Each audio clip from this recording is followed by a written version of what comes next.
Tranquil Tales.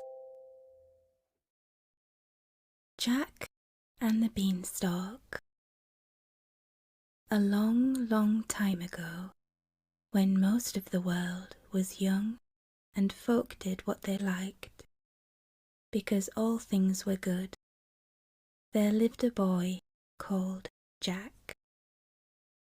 His father was bedridden, and his mother, a good soul, was busy early morns and late eves, planning and placing how to support her sick husband and her young son by selling the milk and butter which Milky White, the beautiful cow, gave them without stint. For it was summer-time, but winter came on. The herbs of the fields took refuge from the frosts in the warm earth, and though his mother sent Jack to gather what fodder he could get in the hedgerows, he came back as often as not with an empty sack.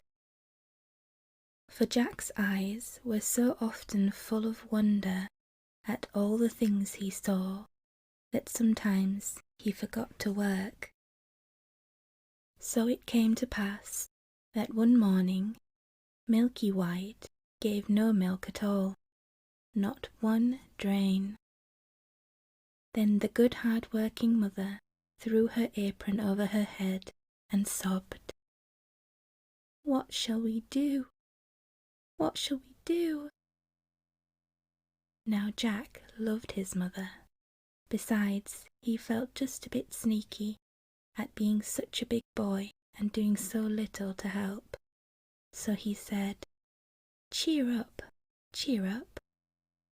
I'll go and get work somewhere."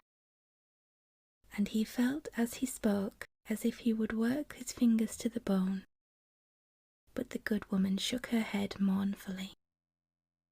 "You've tried that before, Jack," she said, "and nobody would keep you.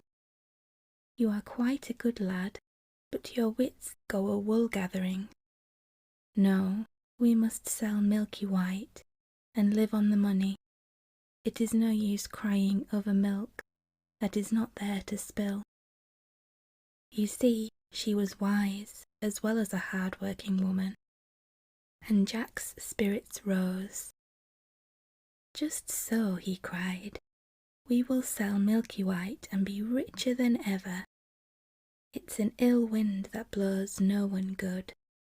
So as it is market day, I'll just take her there, and we shall see what we shall see." "But," began his mother. "But doesn't butter parsnips," laughed Jack. "Trust me to make a good bargain."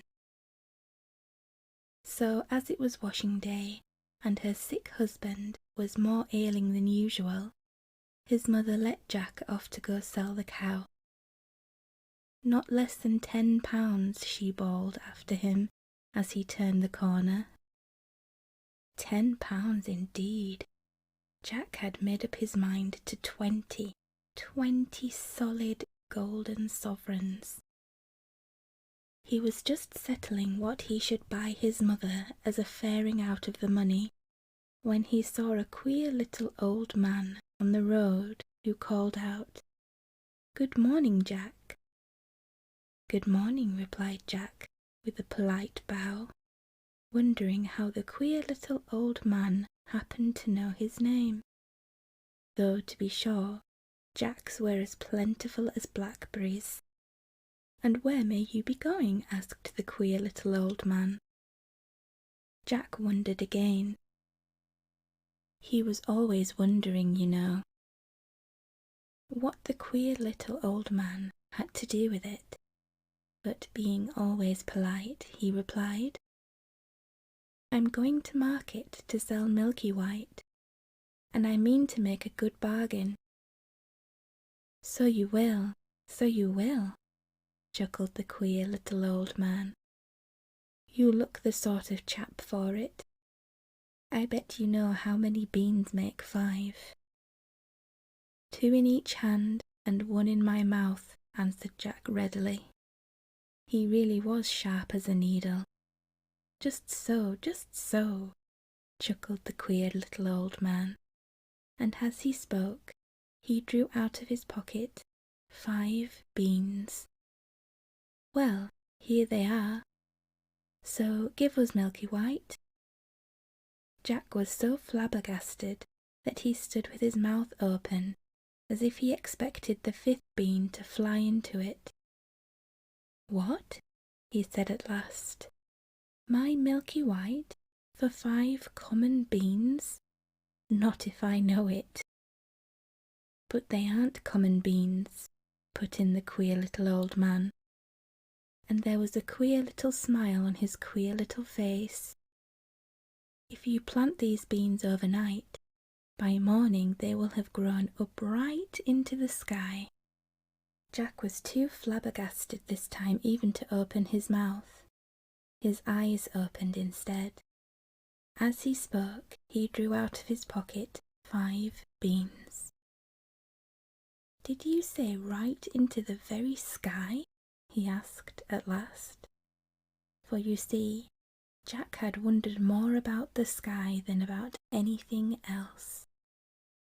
Right up into the very sky, repeated the queer old man, with a nod between each word. It's a good bargain, Jack, and as fair play as a jewel. If they don't, why? Meet me here tomorrow morning, and you shall have Milky White back again. Will that please you? Right as a trivet, cried Jack, without stopping to think, and the next moment he found himself standing on an empty road.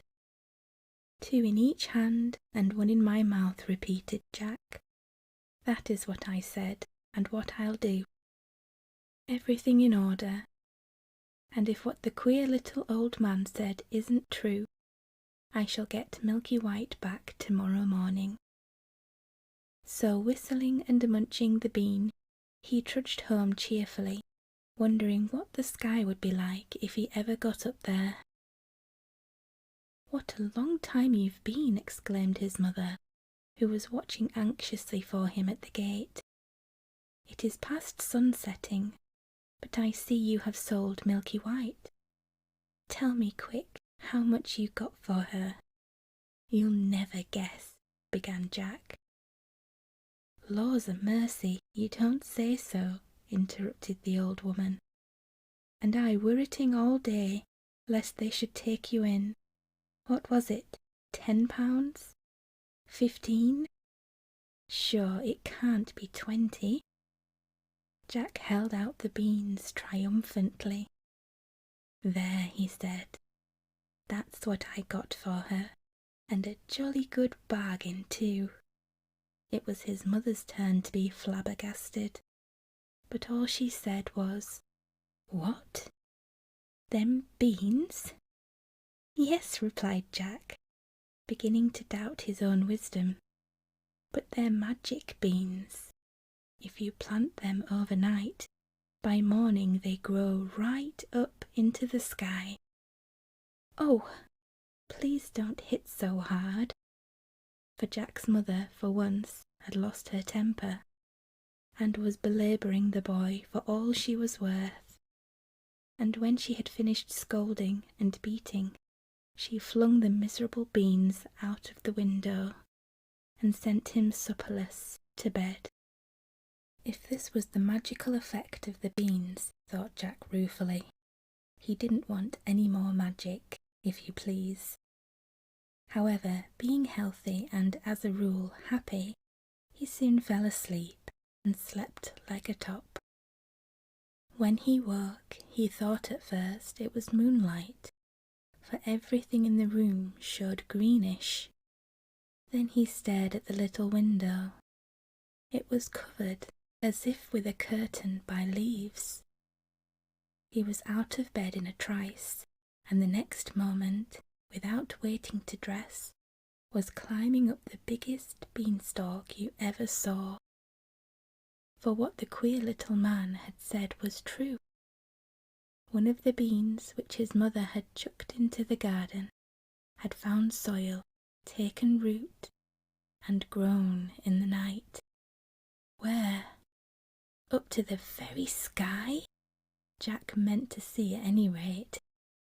So he climbed and he climbed and he climbed. It was easy work, for the big beanstalk with the leaves growing out of each side was like a ladder. For all that, he soon was out of breath. When he got his second wind, and was just beginning to wonder if he had a third, when he saw in front of him a wide shining white road, stretching away and away and away. So he took to walking, and he walked and walked, till he came to a tall, shining white house with a wide, wide doorstep. And on the doorstep stood a great big woman with a black porridge pot in her hand. Now Jack, having had no supper, was hungry as a hunter, and when he saw the porridge pot, he said quite politely, "Good morning, madam. I wonder if you could give me some breakfast." "Breakfast?" echoed the woman, who in truth was an ogre's wife. "If it is breakfast you're wanting, it's breakfast you'll likely be, for I expect my man home any instant, and there is nothing he likes better for breakfast than a fat boy grilled on toast." Now Jack was not a bit of a coward, and when he wanted a thing he generally got it, so he said cheerful like, "I'd be fatter if I'd had my breakfast."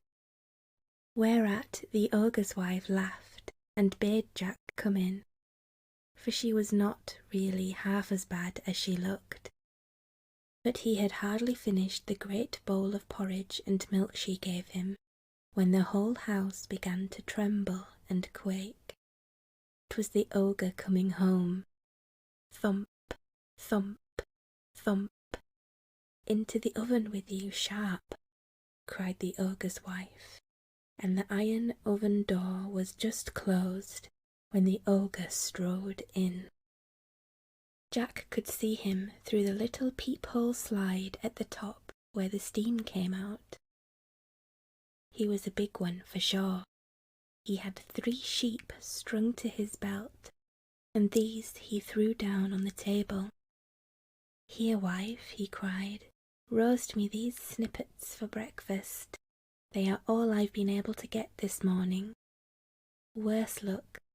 I hope the oven's hot," and he went to touch the handle, which Jack burst out all of a sweat, wondering what would happen next. "Roast?" echoed the ogre's wife. "Pooh! The little things would dry to cinders. Better to boil them." So she set to work to boil them, but the ogre began sniffing around the room. "They don't smell mutton meat," he growled. Then he frowned horribly and began the real ogre's rhyme. "Fee, fi, fo, fum. I smell the blood of an Englishman. Be he alive or be he dead, I'll grind his bones to make my bread." "Don't be silly," said his wife. "It's the bones of that little boy you had for supper that I'm boiling down for soup. Come, eat your breakfast. There's a good ogre." So the ogre ate his 3 sheep, and when he had done, he went to a big oaken chest and took out 3 big bags of golden pieces. These he put on the table and began to count their contents, while his wife cleared away the breakfast things. And by his head began to nod, and at last he began to snore, and snored so loud that the whole house shook. Then Jack nipped out of the oven, and seizing one of the bags of gold, crept away and ran along the straight, wide, shining white road as fast as his legs would carry him, till he came to the beanstalk, He couldn't climb down it with the bag of gold. It was so heavy, so he just flung his burden down first, and helter-skelter climbed after it. And when he came to the bottom, there was his mother picking up gold pieces out of the garden as fast as she could, for of course the bag had burst. "Laws a mercy me," she said. "Wherever have you been? See, it's been raining gold." "No, it hasn't," began Jack. "I climbed up," and when he turned to look for the beanstalk, but lo and behold, it wasn't there at all. So he knew then it was all real magic. After that, they lived happily on the gold pieces for a long time, and the bedridden father got all sorts of nice things to eat. But at last, a day came when Jack's mother showed a doleful face as she put a big yellow sovereign into Jack's hand and bade him be careful, marketing, because there was not one more in the coffer. After that, they must starve. That night, Jack went supperless to bed of his own accord. If he couldn't make money, he thought, at any rate, he could eat less money. It was a shame for a big boy to stuff himself and bring no grist to the mill. He slept like a top, as boys do when they don't overeat themselves, and when he woke, hey presto, the whole room showed greenish, and there was a curtain of leaves over the window. Another bean had grown in the night, and Jack was up it like a lamplighter before you could say knife. This time he didn't get nearly so long climbing until he reached the straight, wide, white road, and in a trice he found himself before the tall white house, where on the wide white steps the ogre's wife was standing with the black porridge pot in her hand. And this time Jack was as bold as brass. "Good morning, madam," he said. "I've come to ask you for breakfast, for I had no supper and I'm as hungry as a hunter." "Go away, bad boy," replied the ogre's wife. "Last time I gave a boy breakfast, my man missed a whole bag of gold. I believe you are the same boy." "Maybe I am, maybe I'm not," said Jack with a laugh. "I'll tell you true when I've had my breakfast, but not till then." So the ogre's wife, who was dreadfully curious, gave him a big bowl full of porridge. But before he had half finished it, he heard the ogre coming. Thump, thump, thump. "In with you to the oven," shrieked the ogre's wife. "You shall tell me when he has gone to sleep." This time Jack saw through the steam peephole that the ogre had 3 fat calves strung to his belt. "Better luck today, wife," he cried, and his voice shook the house. "Quick, roast these trifles for my breakfast. I hope the oven's hot." And he went to feel the handle of the door. But his wife cried out sharply, "Roast? Why, you'd have to wait hours before they were done. I'll broil them. See how bright the fire is." "Umph," growled the ogre, and then he began sniffing and calling out, "Fee, fi, fo, fum. I smell the blood of an Englishman. Be he alive or be he dead, I'll grind his bones to make my bread." "Twaddle," said the ogre's wife, "it's only the bones of a boy you had last week that I've put into the pig bucket." "Umph," said the ogre harshly. But he ate the broiled calves, and then he said to his wife, "Bring me my hen that lays the magic eggs. I want to see gold." So the ogre's wife brought him a great big black hen with a shiny red comb. She plumped it down on the table and took away the breakfast things. Then the ogre said to the hen, "Lay," and it promptly laid. What do you think? A beautiful, shiny yellow golden egg. "None so dusty, Henny Penny," laughed the ogre. "I shan't have to beg as long as I've got you." Then he said, "Lay," once more, and lo and behold, there was another beautiful, shiny yellow golden egg. Jack could hardly believe his eyes, and made up his mind that he would have that hen, come what might. So when the ogre began to doze, he just out, like a flash from the oven, seized the hen and ran for his life. But you see, he reckoned without his prize, for hens, you know, always cackle when they leave their nests after laying an egg, and this one set up such a scrawing that it woke the ogre. "Where's my hen?" he shouted, and his wife came rushing in, and they both rushed to the door. But Jack had got the better of them all by a good start, and all they could see was a little figure right away down the wide white road, holding a big, scrawling, cackling, fluttering black hen by the legs. How Jack got down the beanstalk he never knew. It was all wings and leaves and feathers and cacklings, but down he did. And there was his mother wondering if the sky was going to fall.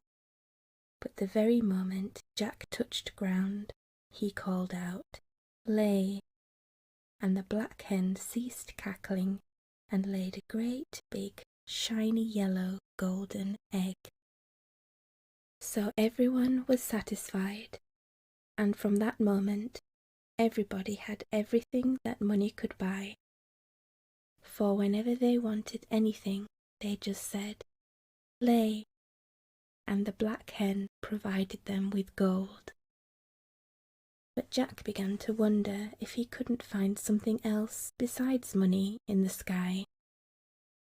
So one fine moonlight summer night he refused his supper, and before he went to bed stole out to the garden with a big watering can and watered the ground under his window, for, thought he, there must be 2 more beans somewhere, and perhaps it is too dry for them to grow.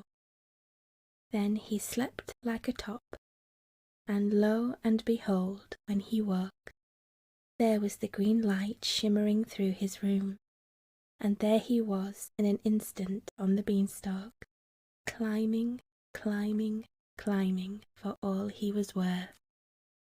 But this time he knew better than to ask for his breakfast, for the ogre's wife would be sure to recognize him.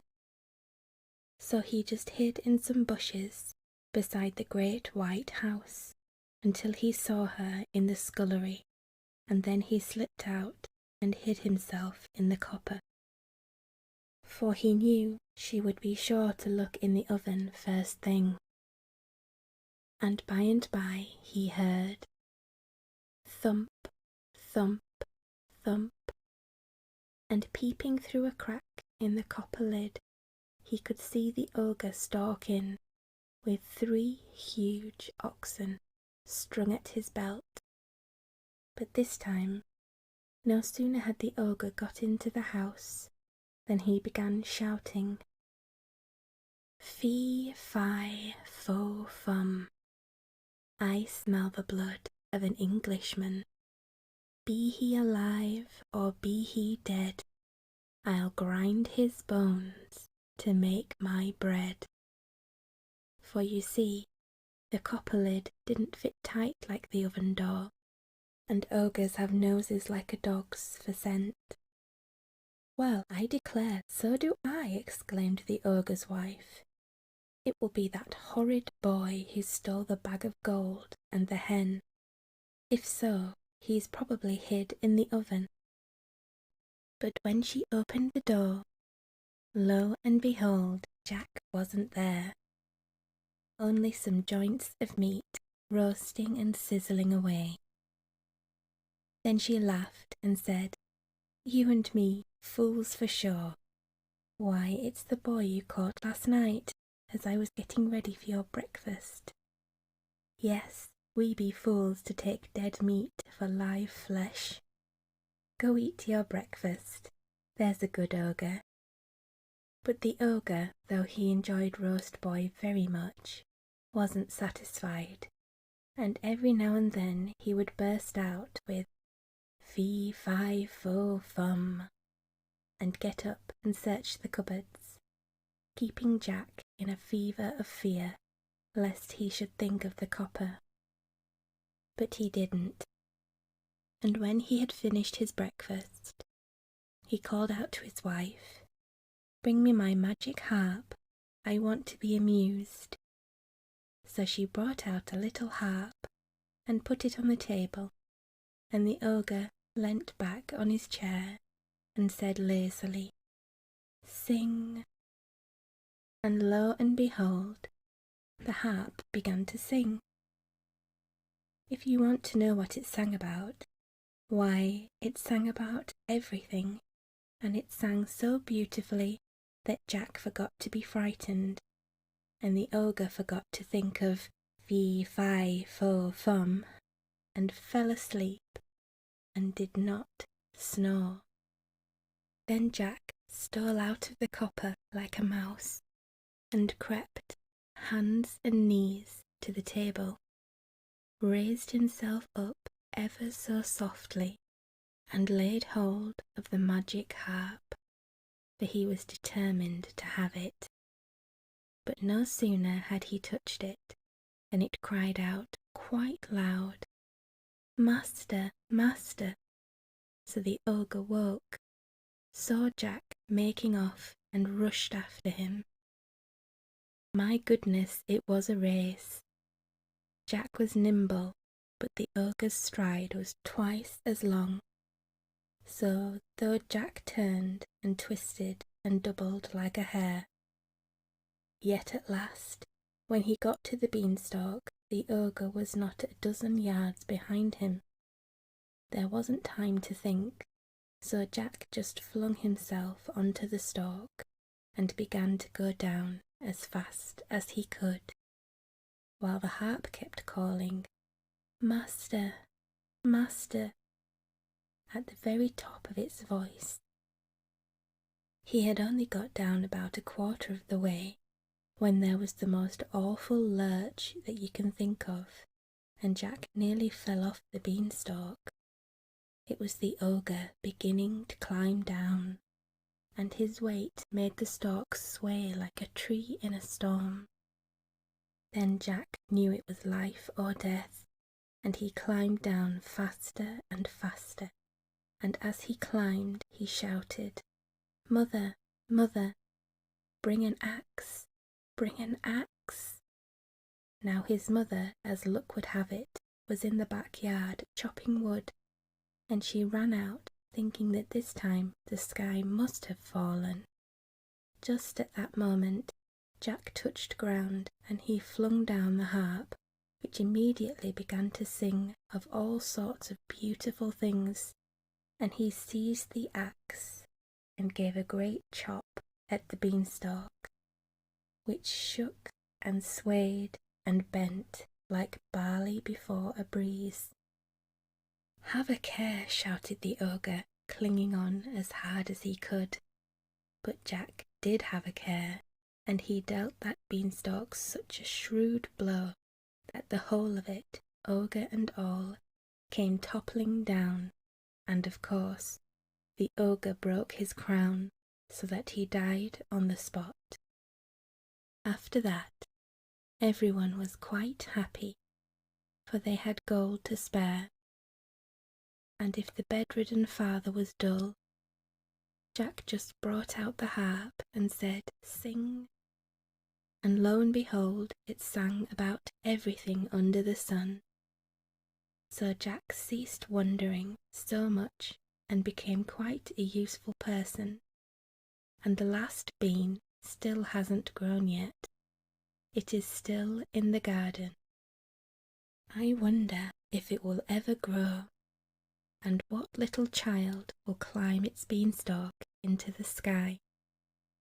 And what will that child find? Goody me. The end.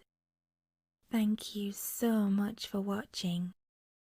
If you enjoyed this video, don't forget to like, comment, and subscribe. Good night, sleepyhead. Sweet dreams.